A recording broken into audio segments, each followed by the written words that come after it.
Good evening and welcome to News Hour. Coming up with this edition, President Bio launches ECOWAS liquefied petroleum gas program. Air Sierra Leone announces temporary suspension of its operations, London Freetown and London Banjul flights effective May 2026. And Electoral Commission for Sierra Leone inaugurates its political parties liaison committee meeting. All these stories and more lined up in this edition of News Hour. Stay with us for the next hour. My name is Stephanie Zainab Kamara.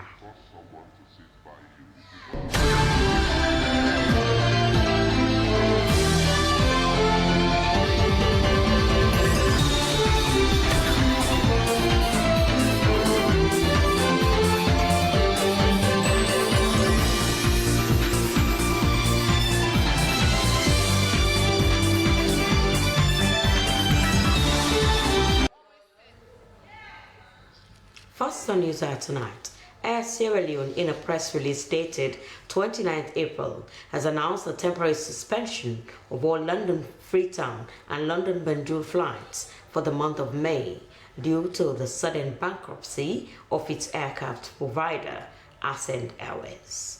Reason stated for the disruption was related that Ascent's liquidation has forced an immediate halt to operations and stated that to prioritize safety, reliability, and sustainability, Air Sierra Leone is finalizing a new provider and regulatory approvals. The release also stated that they are actively negotiating with alternative operators and expect to resume flights very shortly so they can choose to suspend services throughout May to allow sufficient time to regulatory approvals in Sierra Leone, the UK, and the Gambia. The collapse leaves Sierra Leone without a national carrier just as the country marks its 65th Independence Day anniversary. Passengers with bookings on future Air Sierra Leone flights are advised to contact the airline or their travel agents, though no contact information has been provided for refunds or rebooking. The SRBC will continue to bring you update as the situation unfolds. The Electoral Commission of Sierra Leone, ECSL, has kicked off its inaugural Political Parties Liaison Committee meeting at the Media Center in Freetown, hosted by the Chief Electoral Commissioner, Edmond Sylvester Alpha. The engagement underscores ECSL's commitment to fostering dialogue, trust, and reforms with political parties and stakeholders, setting the stage for credible preparations toward the 2028 elections. Esther Sako was there and our reports.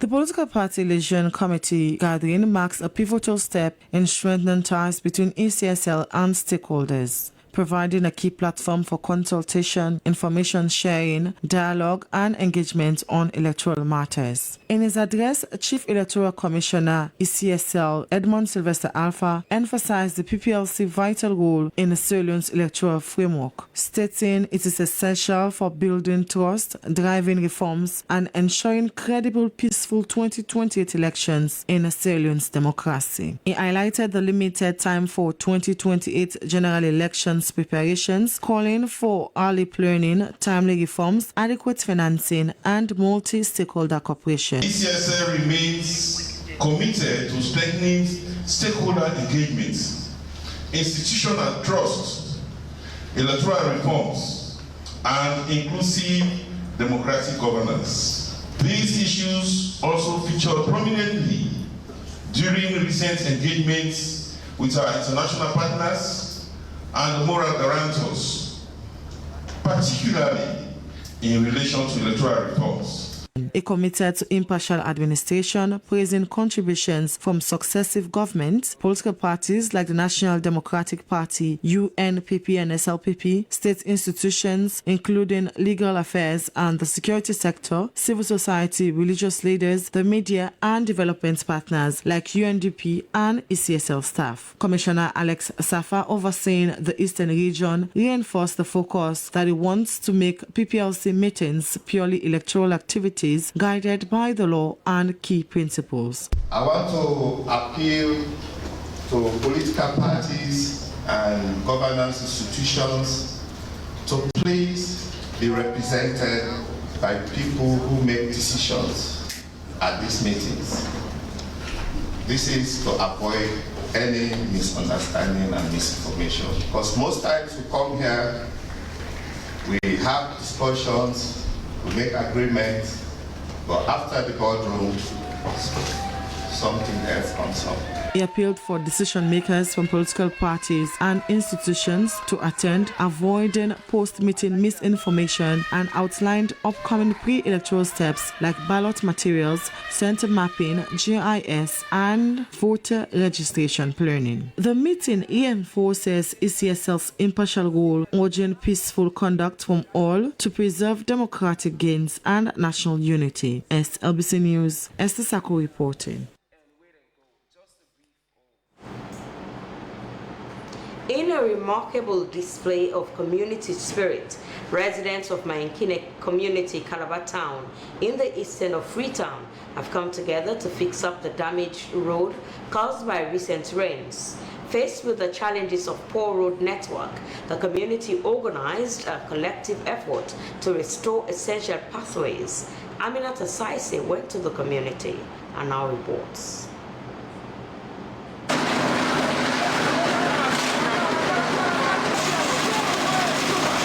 The move saw residents pooling their resources and labor to repair the roads, linking other communities, highlighting their determination and resilience. Sarah Musa and Famata Kuruma expressed their gratitude for collaborative spirit demonstrated by inhabitants. This road is in a deplorable condition and will face serious challenges, especially during the rainy season. Our belongings are often damaged and thus frequently enter our homes. It has not been easy for us. We suffered greatly whenever it rained. It became very difficult for us to walk, especially when going to the market. Our children also face serious challenges crossing the road on their way to school. We continue to suffer, and accidents occurred frequently on this road.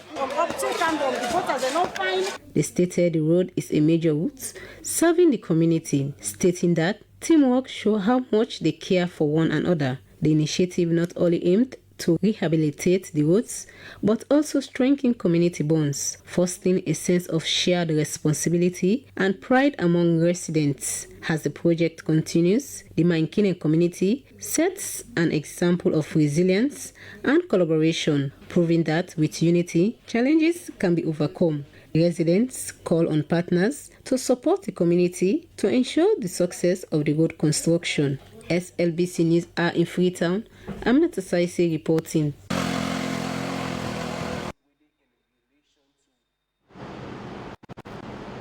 The Family Support Unit has begun a 5-day training session for police personnel on the sexual and gender-based violence, early child marriage, and child rights, with support from UNICEF.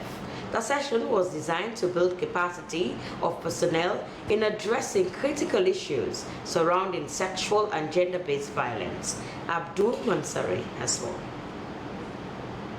The training, which brought together 35 participants from various divisions, aimed to deepen their understanding on the relevant laws and improve their ability to provide effective support and counseling. The training encompassed all aspects of the FSU's daily activities, integrating both legal frameworks and psychosocial counseling components. This historic approach is designed to equip participants with the necessary tools to address the multifaceted challenges they encounter in their work. Head of Family Support Unit, Superintendent Mohamed Mansari, emphasized the importance of the session, highlighting the crucial role of understanding and applying the lessons learned plays in combating sexual and gender-based violence effectively.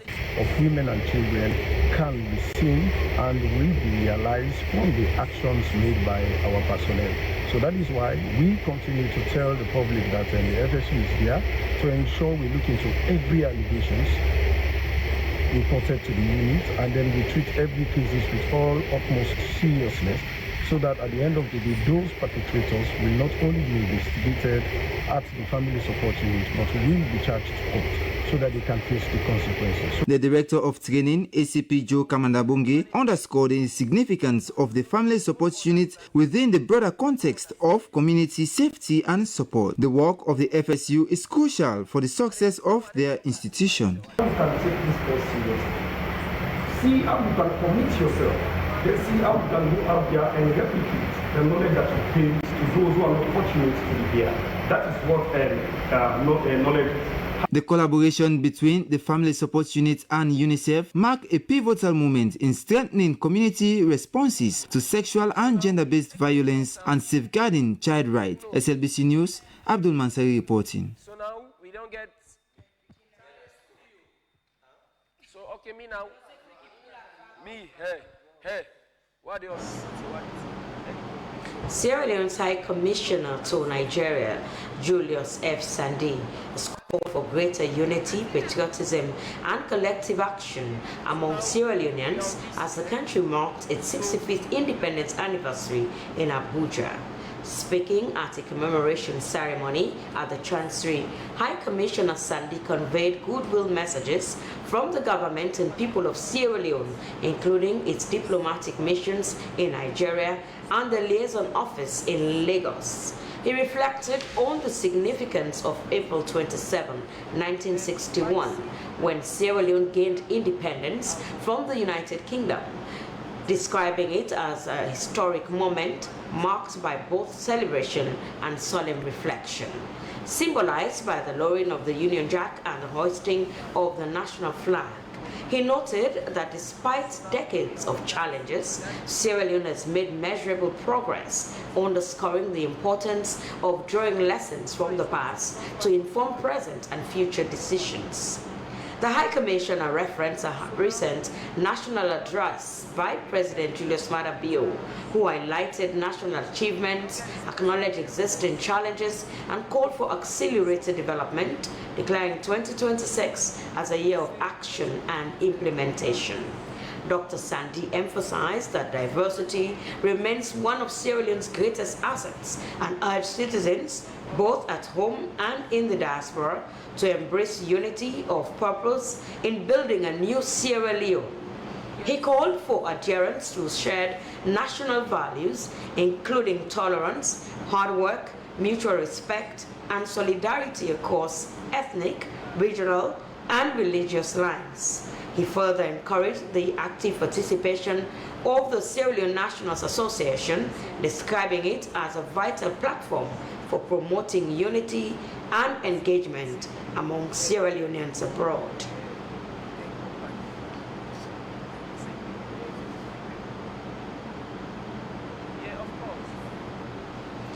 In a bid to provide support to less privileged children and victims of drug abuse, a non-governmental organization, Kajeng Charity Foundation, has created a platform for women to share ideas on improving the lives of vulnerable children. The foundation is championed by a Sierra Leonean family based in America to give hope and change lives. Mohammed Koroma tells us more.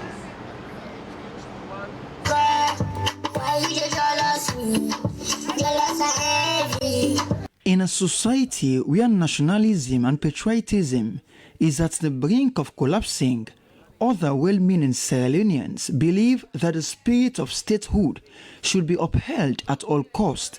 It is on that note that a non-governmental organization, Kajeng Charity Foundation, organized a day engagement to recognize Sierra Leone's enduring legacies at 65 and to share ideas on improving the lives of less privileged children and victims of substance abuse. The chairman of the occasion, Michael Sise, lauded the idea of working collectively to contribute to national development and mitigate societal problems. Looking at Sierra Leone today, Sierra Leone has so many challenges of destitute, challenges of children in the streets, and challenges of the proliferation of drugs and other anomalies that have actually captured the lives of Sierra Leone in dudgeon. So a lot of young girls, young boys who supposed to have been the potential leaders of tomorrow have now been trapped with the evidences of what is happening. One of the pioneers of Kajeng Charity Foundation, Ella Kane, outlined some of the initiatives that the foundation would embark on. Them picking the way they feel say they don't left out. Them picking the way they feel say they're young, done alive. This foundation is meant to give hope to deprived children. We will also embark on cleaning communities and raising awareness on drug abuse. Therefore, we need partners and sponsors to work with us. We so no more to fund this charity organization. We need donors then. The leadership of the foundation expressed determination to achieve their goals, encouraging the general membership to be committed to the venture. Kajeng Charity Foundation is spearheaded by a Sierra Leonean based in America, Sia Jeng, and her husband to give hope and change the lives of Sierra Leoneans. For SLBC, Mohamed Kouma reporting.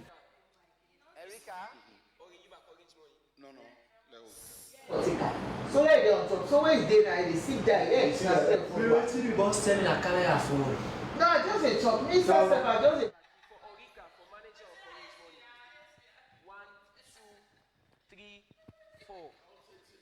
Joseph Secondary School Ex-Pupil Association UK Ireland branch has officially launched their first of its kind scholarship and mentorship scheme. The initiative combines financial assistance with structured mentorship aimed at improving academic performance and personal development. Our reporter, Ulrich Roy Fox, has more. 13 pupils of St. Joseph's Secondary School receive a major boost to their education following the introduction of a scholarship and mentorship program by the school's Ex-Pupils Association UK and Ireland branch.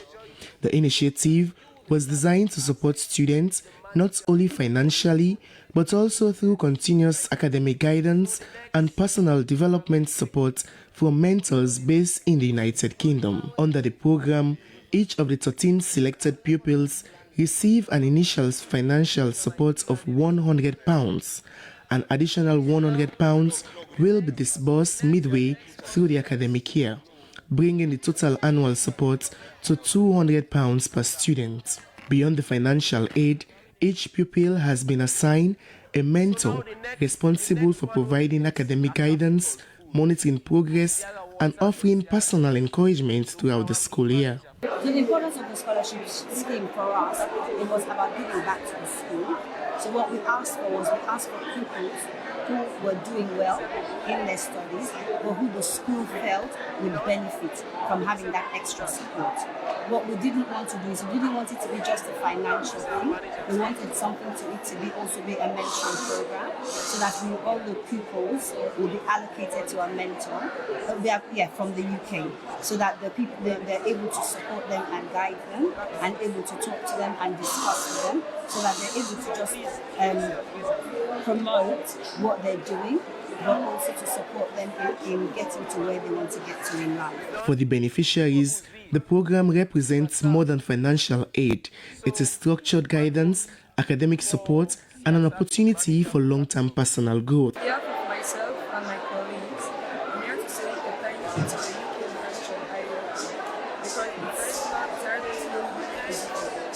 With this opportunity, we promise to make a difference at it, and also we promise to continue the hard work so that we too can go back to class. The scholarship and mentorship scheme marks a significant milestone for the St. Joseph's Secondary School Ex-Pupils Association UK and Ireland branch, as it strengthens alumni engagement and invests directly in the future of education. SLBC News, Alwyn Roy Fox, reporting. In another development, as part of activities marking the 160th anniversary of the St. Joseph Secondary School, the Ex-Pupils Association UK branch has made a significant contribution to the institution's development. The association has officially presented a set of brand new band instruments to the school, reinforcing its commitment to nurturing talent and preserving the school's rich heritage. Alwyn Roy Fox again.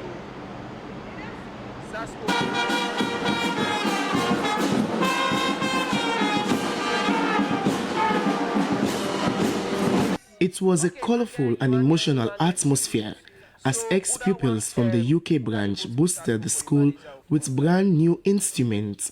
The initiative forms part of the school's ongoing 160th anniversary celebrations. Delivering the keynote address, the president of the Ex-Pupils Association UK branch, Fatmata Ba, emphasized the importance of music in child's development, highlighting its role in enhancing social interaction and cognitive abilities. As SJSS alumni, we are very aware that whatever we give to the least of our sisters, we give unto him. It would be remiss of me to talk about music in a Catholic school without grounding it in the book of 2 Samuel 6:1-5. Music was central as David brought back the Ark of the God to Judah, celebrating with various musical instruments, harps, tambourines, castanets, and cymbals. The donation is aimed at reviving and strengthening the school's brass band while promoting discipline, creativity, and talent development among students.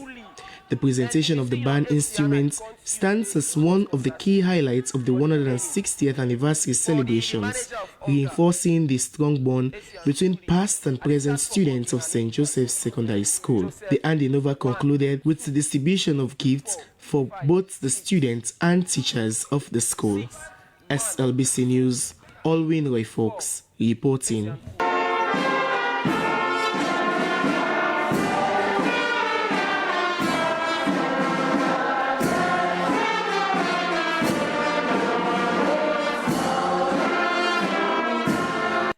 Spicy, you vote for Post, you vote for Joseph. The Ministry of Trade and Industry with the ECOWAS Regional Competition Authority has held a National Information and Awareness Seminar on competition law and policy in West Africa. The 3-day session is being held under the Competition and Consumer Protection Support Program in Sub-Saharan Africa, West Africa component. Aminata Bangwa witnessed the event at the New Brickfields Hotel in Freetown.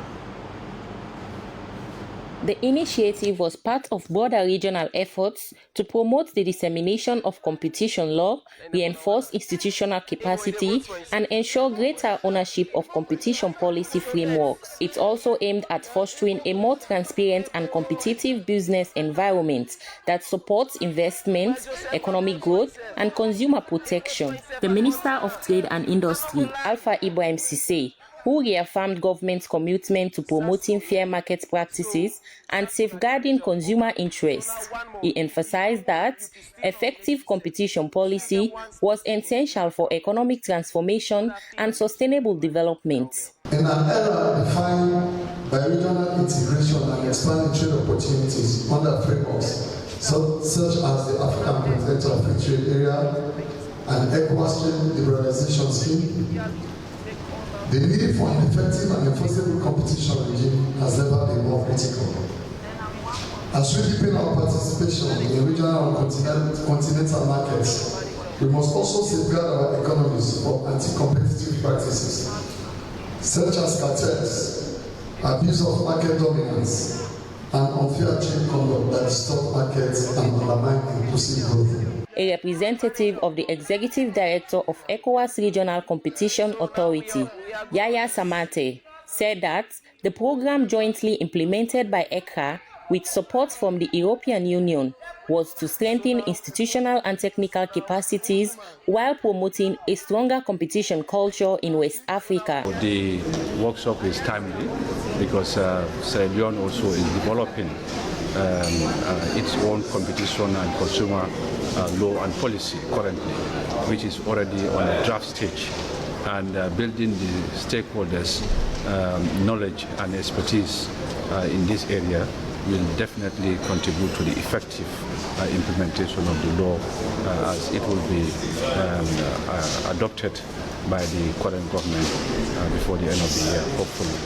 A detailed presentation on the PACOS Pro program was done by Leonard Ubaja, representative and member of the ECA Council. As a competition expert, Under PACOS Pro, he explained that the program was focused on supporting the effective implementation of competition policy in West Africa. Participants engaged in constructive dialogue on strengthening compliance mechanisms, improving awareness of competition rules, and enhancing collaboration between national authorities and regional bodies under ECOWAS. The discussion also underscored the importance of ensuring fair market practices that protect consumers and promote sustainable economic growth. SLBC, Aminata Bangura reporting.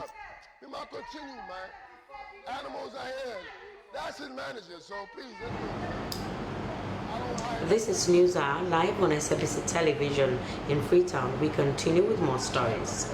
In observance of World Day for Safety and Health Work, Connex Group Limited hosted a vital session on workplace safety, emphasizing personal protection, equipment, and psychosocial well-being to foster a healthy working environment in Sierra Leone's field economy. Esther Sako has more. The relevance of observing World Day for Safety and Health at Work was seen by the attendance of vital dealers, security personnel, and operators. It created a platform for discussions on staying safe through proper PPE use. Observed annually on April 28th by the International Labour Organization, World Day for Safety and Health at Work underscores the critical need to prevent occupational accidents, injuries, and illnesses, saving millions of lives yearly by promoting safe, healthy work environments amidst rising psychosocial risks like stress and burnout in high-pressure industries. Participants gain hands-on insight into general safety PPE, including helmets, overalls, respirators, and safety shoes. But what are the advice to workers? Because we don't know which will take. It is dangerous for us when we inhale a product, but we have learned how to dress to prevent suffocation. We want to say thank you. In after 5 or 10 years, you get something to be taken for prevent you from this inhalation.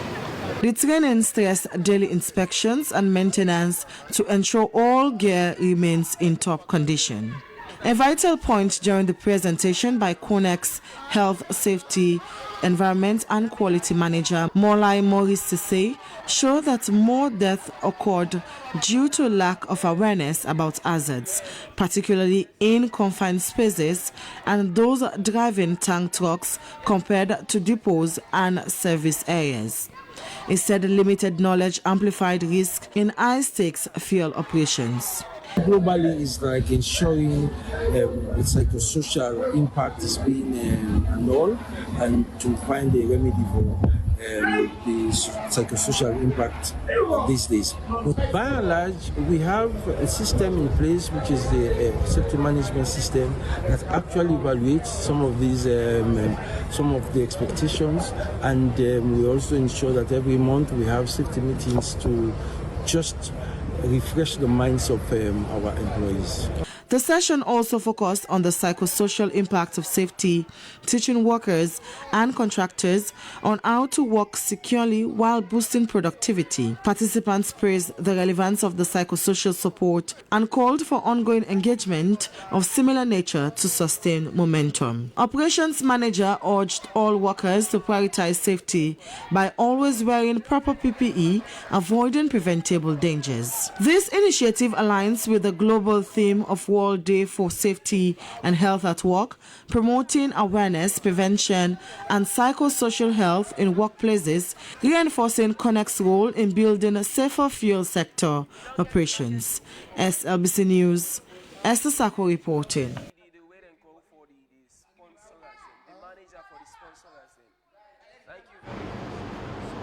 One of Sierra Leone's oldest secondary schools in the country, Government Secondary School Kenema, has marked its 74th anniversary with a series of activities, including a speech and prize-giving day, a Thanksgiving service. Past pupils and current ones remain committed to work for integrity and hard work. Emmanuel Williams has more. Founded 7 decades ago, Government Secondary School Kenema has built a reputation for itself by producing disciplined and academically sound pupils who continue to contribute to national development. The anniversary celebration brought together students, pupils, staff, alumni, and dignitaries to reflect on the school's journey and achievements. It used the theme Unity, Integrity, Excellence, Building a Prosperous Sierra Leone. At the speech day and prize-giving ceremony, outstanding pupils and teachers were recognized for excellence in academics, leadership, and discipline. Among them was Umfa Lamin Koroma, who got 6 A's and 3 B's in the 2025 WASC. The administration also recognized Michael Kainjan Talu, who wrote a book about his former school titled Echoes of GSSK, A Journey Through Time. The keynote address was done by an alumnus, the current Chief of Defense Staff, ARSLAF, Lieutenant General Amara Aidara Bangura, who called on students to remain committed to hard work and integrity. He also donated 1,000 bags of cement, 8 tons of iron rod, among other things. I'm also as a proud alumnus of this remarkable institution. It is truly an honor to return to the familiar grounds where I once passed as a teenager, admiring those in school I wanted to be in the school, and where I really once sat as a student, just as many of you do now, receiving the lessons that have shaped where I am today. The school, my alma mater, has played a pivotal role in my journey. And I'm grateful for this foundation it laid for me to serve my country with integrity, honor, and pride.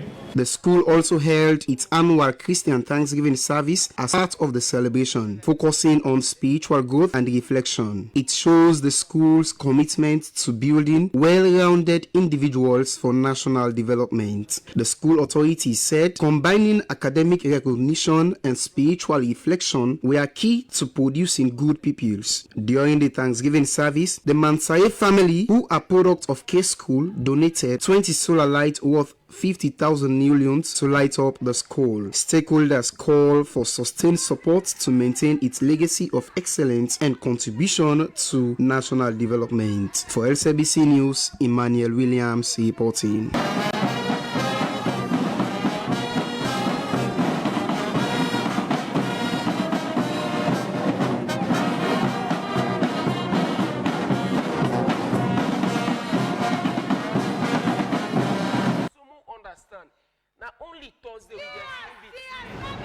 Sierra Leone has taken a major step towards cleaner and safer cooking, with President Julius Maada Bio launching the ECOWAS Liquefied Petroleum Gas Program.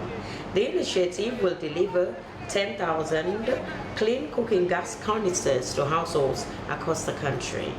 The launch brought together regional leaders, policymakers, and development partners. The goal is simple: to reduce harmful cooking methods and protect lives.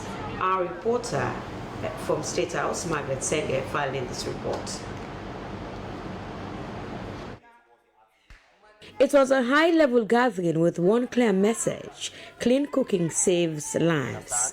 President Julius Maada Bio led the call. He described clean cooking as both a health and development priority. He revealed that nearly 10,000 Sierra Leoneans died in 2021 from air pollution linked to firewood and charcoal. It is about health, dignity, and the quiet compounding cost of a problem that the world has been too slow to treat as an emergency. This is what frames what we are here for today. We are asking the women of Africa to build a future of this continent over fires that slowly killed them. The president said women and children suffer the most. He called it a crisis driven by poverty and inequality. He also announced the following reforms. Government has now set up a clean cooking delivery unit to drive progress. President Bio urged the private sector to invest and expand access. 10,000 canisters are just a beginning, and only a beginning. The scale of this challenge demands that we move from pilot to program, from program to systems, and from systems to transformation across across Sierra Leone, West Africa, and across our great continent, Africa. That means regional supply chains that are resilient and African-owned. First Lady Fatima Madabio brought the issue closer to home. She said many families still cook over open fires. She warned that even school feeding programs rely on unsafe cooking methods. Today marks a defining moment not only for Sierra Leone but for West Africa. Today, we officially launched the ECOWAS LPG program, a transformative initiative that will reshape how our people cook, how our people live, and how our people thrive. Let us be honest about where we stand. Only 1 to 1.5% of households in Sierra Leone use modern cooking fuel. Over 98% only rely on biomass. That is not just a statistics, that is a national crisis. The Minister of Energy says the challenge is huge. Most households still depend on firewood and charcoal. Clean cooking use remains very low. Regional voices echoed the urgency. Kenya's First Lady Rachel Ruto called for action across Africa. Kenya, more than 90% of schools still rely on biomass fuels. Through a pilot program in partnership with NACONEC, we are transitioning school kitchens from open fire cooking to modern steam-powered systems, cutting fuel use, reducing costs, protecting schools' forests, and creating safer environments for children and staff. Climate experts Kande Yumkela also pushed for faster adoption nationwide. The ECOWAS LPG program is expected to drive change. It aims to improve health, empower women, and protect the environment. For many households, cleaner cooking could soon become a reality. The pilot phase begins with 10,000 gas canisters, but authorities say this is only the start of a nationwide transition.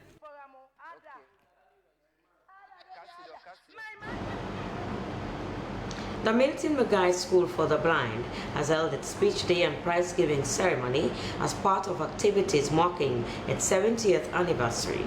The event celebrated academic excellence and featured the launch of the school's brass band. Our reporter, Aldwin Roy Fox, reports.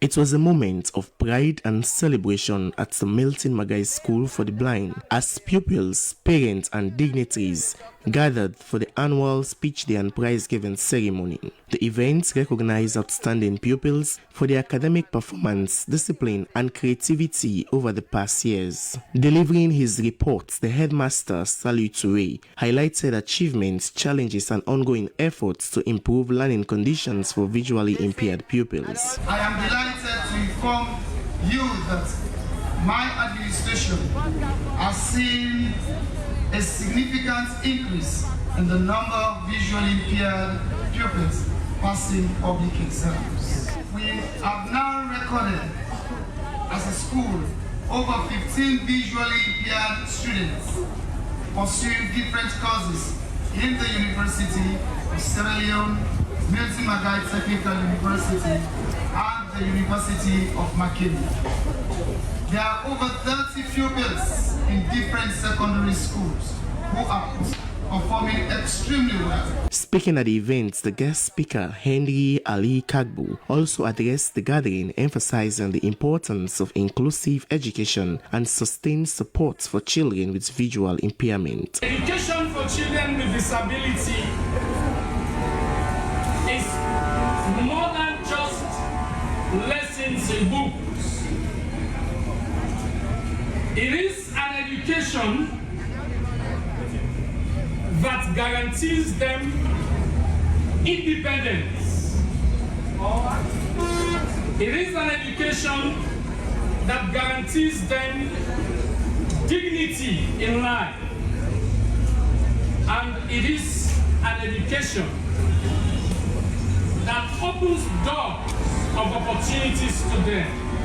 A major highlight of the ceremony was the official launch of the school's brass band, an initiative aimed at nurturing musical talent and boosting confidence among pupils. The ceremony also featured performances from pupils as well as the crowning of pageant winners, adding color and excitement to the occasion. SLBC News, Alwyn Roy Fox reporting.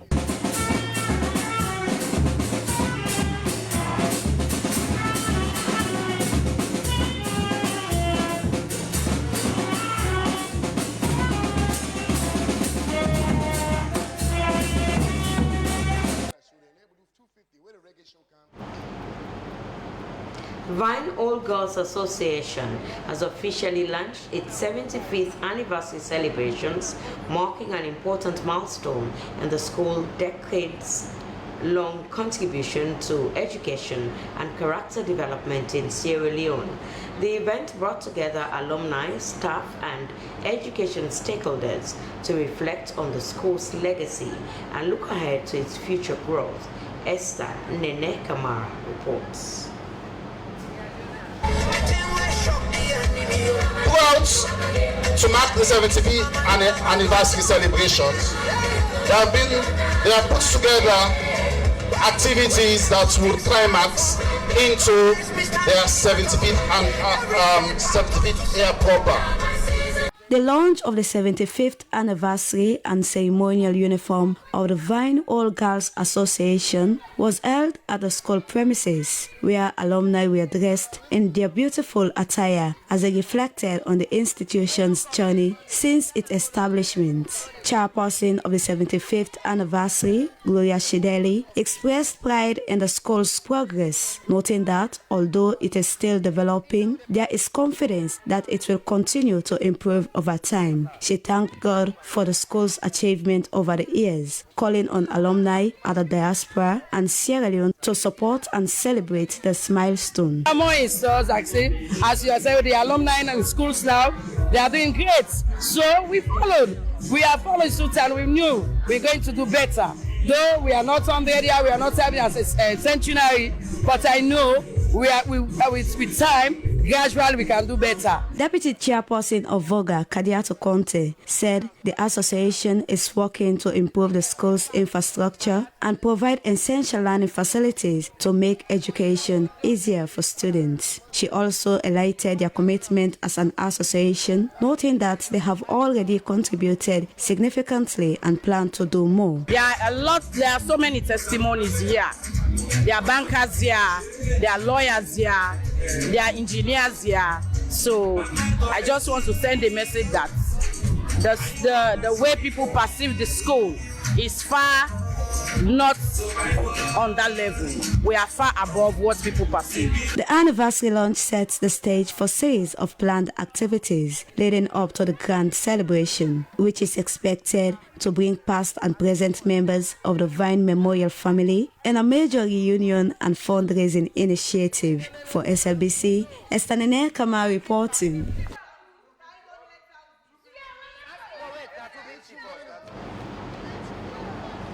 Residents from 8 sections in the Soa Chiefdom converged at Manjama town to celebrate Sierra Leone's 65th independence anniversary.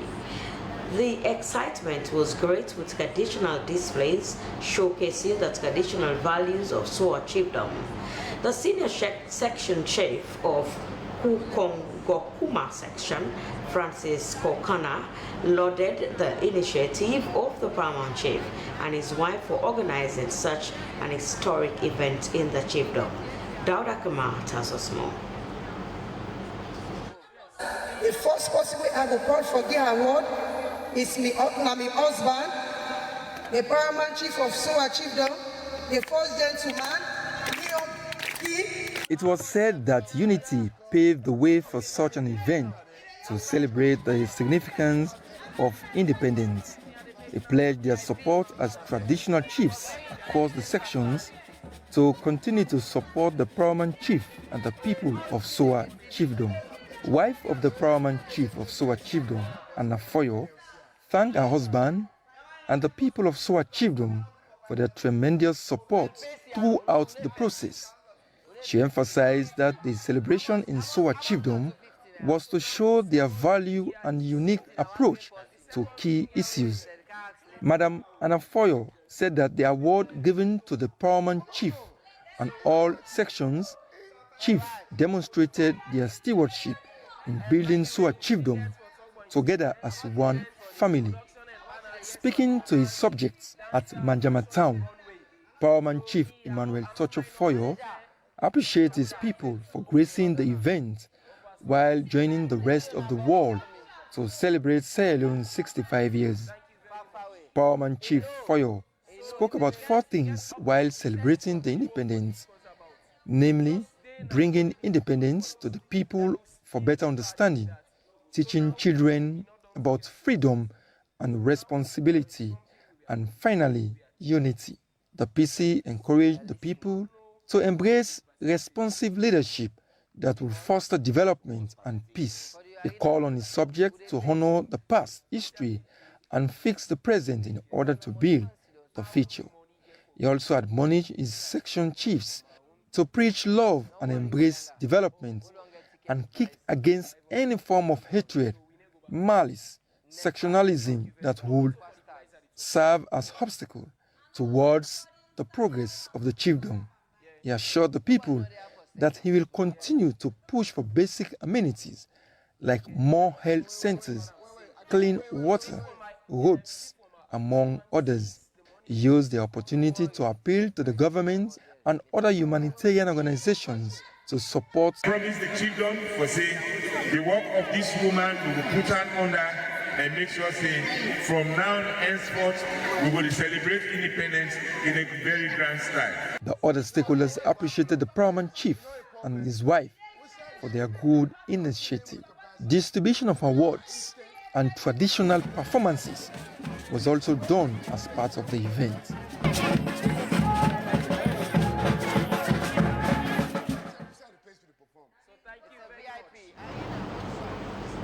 Also, on the occasion of Sierra Leone's 65th independence anniversary, the Association of Sierra Leonean Organizations in Texas, ASLOT, has brought together members of the Sierra Leonean community who reside in the state to commemorate the day at the 111 Ranch Park in Garland, Texas, USA. Each year, ASLOT brings together various cultural organizations to commemorate Sierra Leone's independence in a unique and vibrant way. Sori Kamara takes up the story. Ladies and gentlemen, fellow Sierra Leoneans, happy Independence Day, happy 65th Independence Day. In a fast-paced environment like the United States, this celebration provided a rare moment for the entire community to unite and proudly showcase their cultural identity. This year's festivities featured a wide range of activities including children's games, barbecue, music, dance, and an award ceremony, all aimed at reinforcing cultural identity and national pride. The national anthem of Sierra Leone was passionately sung by dozens of community members, joined by American friends in a shared moment of respect and solidarity. Guests enjoyed an abundance of traditional food and drinks, as well as music, which kept the atmosphere lively and entertaining throughout the day. Community entertainer Patrick Walsh energized the event by organizing children's games and activities, helping instill a strong sense of Sierra Leonean heritage among the younger generation. A particular moving movement came when one of the eldest attendees, Alhaji Sununu Ba, who shared that he had voted for Sierra Leone's independence in 1961, long before many in attendance were born.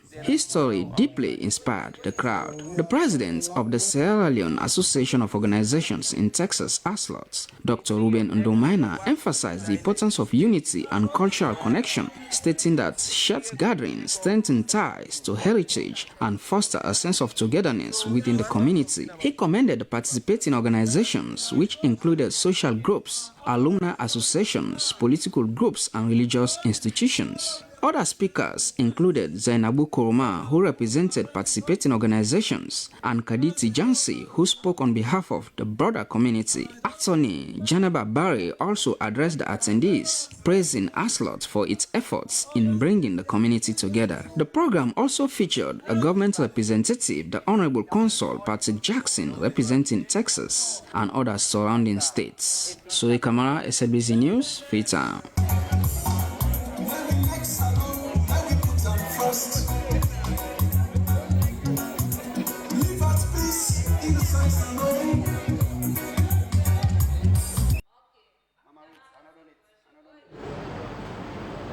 And now to our segment, we bring you the entertainment update.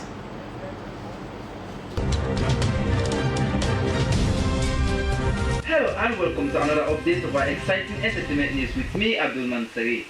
In this edition of entertainment news, Ibanks hosts first ever flute concert at the Balanta Academy of Music and Performing Arts. And of course, LJ receives bail following his court issue. Now, in a remarkable showcase of talent and dedication, Ibrahim S. Bangura, popularly known as Ibanks, an exceptional student at the Balanta Academy of Music and Performing Arts, has hosted his inaugural flute concert at the prestigious Academy's auditorium, drawing an enthusiastic crowd of music lovers, faculty, and fellow students. Here is the report. The concert featured a diverse repertoire highlighting Ibank's skillful mastery of the flute, from classical pieces that resonated with the audience to contemporary compositions that showcased innovative techniques. The atmosphere was electric, with each note captivating the audience and leaving them in awe of the young musician's talent.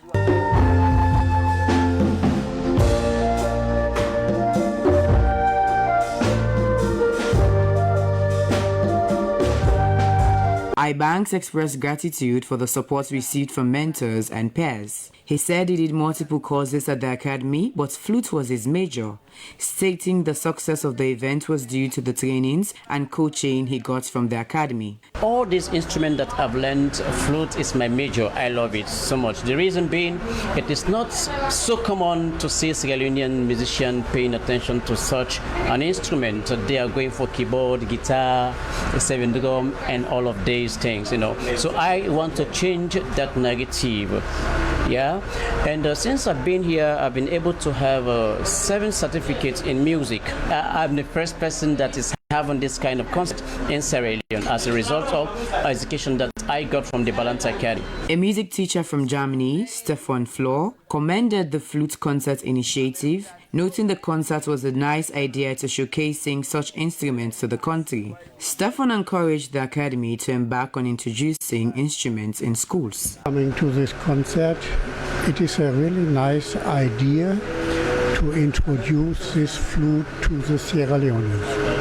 I like this, and the program, the content of the program, it has so many different music styles, and Ibrahim is doing a good job. The staff of Balanta should go to the several schools, doesn't matter primary schools or secondary schools, to introduce the students at their places, their instruments.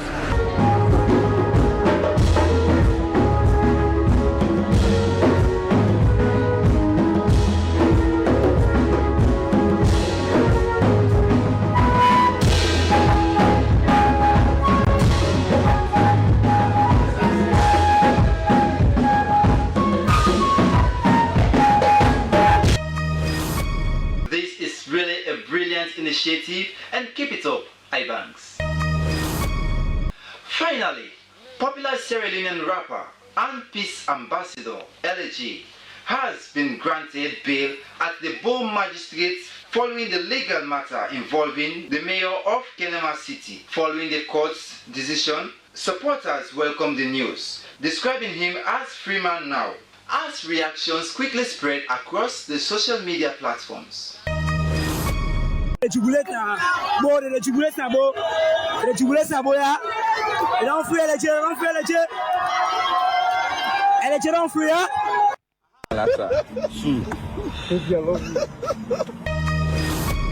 His release has drawn considerable attention across the entertainment community as fans and well-wishers continue to show support while awaiting further updates. That's indeed a great development for the RFM fans, and we'll update you as we get more details. Well, that's all we have in this edition of Entertainment News, and now being your presenter Abdul Mansari. Bye-bye.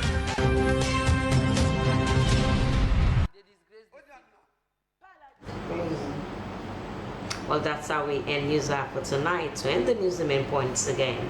Sierra Leone has taken a major step toward cleaner and safer cooking with President Julius Maada Bio launching the ECOWAS liquefied petroleum gas program.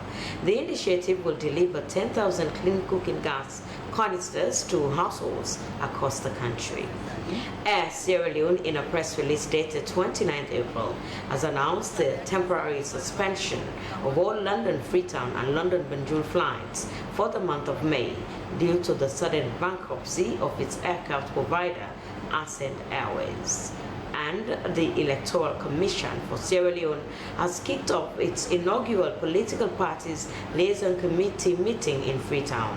The engagement underscored ECSL's commitment to fostering dialogue, trust, and reforms with political parties and stakeholders, setting the stage for credible preparations towards the 2028 elections.